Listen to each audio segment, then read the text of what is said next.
كيفاش تعوض الأفكار السلبية بأفكار إيجابية؟ تخيل عقلك زاهية وملونة، ولكن مع الوقت بداو كيبانو أعشاب الضارة اللي كيقولوا ليها أفكار سلبية. هاد الأعشاب كبرات ولات كتحبس الشمس وما خلات نباتات زاهية تكبر وترجع منفتحة باش تولي حديقة ديالك جميلة وترجع كتخرج منها طاقة إيجابية. خصك تهتم بها وتبدل هاد الأعشاب الضارة بالنباتات جديدة وزاهية، وهنا غادي نعلموك كيفاش تدير هاد التغير. بلاتي اذا وصلت هنا متنساش متابعة ولايك وبارطاج باش نطور المحتوى، نزيد ونبدع ان شاء الله.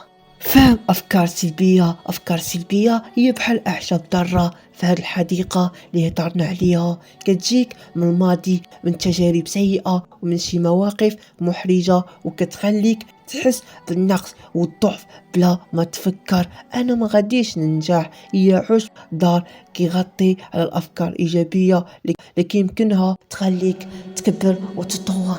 كيفاش تتعرف لأفكار سلبية باش تواجهها؟ تخيل أن هاد الأفكار السلبية بحال كائنات كتخفي في الظلام، ماشي سهل تبعدها حتى تعرفها. يعني خصك تولي واعي بيها. ملي تحس براسك خايف من شي حاجة وكتشوف أمور بطريقة سلبية، هذه هي الأعشاب الضارة كتظهر ليك. أول خطوة هي أنك تعترف بها وتقول هادشي سببه فكرة سلبية.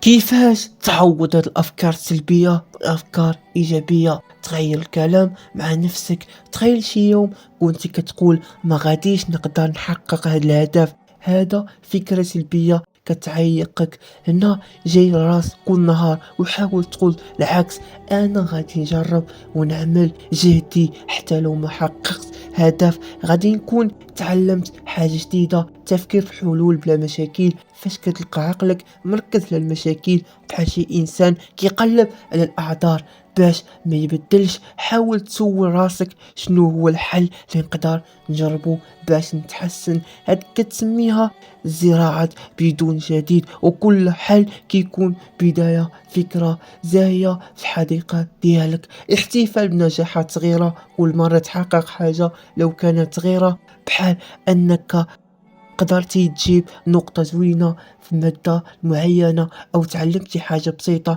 قول واو أنا قدرت عليها. هاد الفرحة هو اللي غادي يخليك الحديقة ديالك ترجع تتفتح، لأن النجاح صغير بحال زهرة اللي كتطارة وسط الحديقة وكتعطيها الجمال.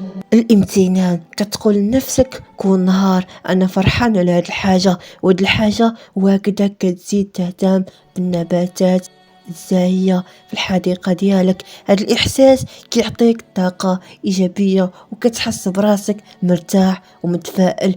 حديث إيجابي مع نفسك، كل مرة كتجيك فكرة سلبية قول راسك حاجة زوينة بحال أنا عندي قدرات ونقدر نحقق أهدافي. راه كلام إيجابي هو السند ديال النباتات الزاهية في الحديقة ديالك، كيعطيهم طاقة باش يكبروا ويزهاو.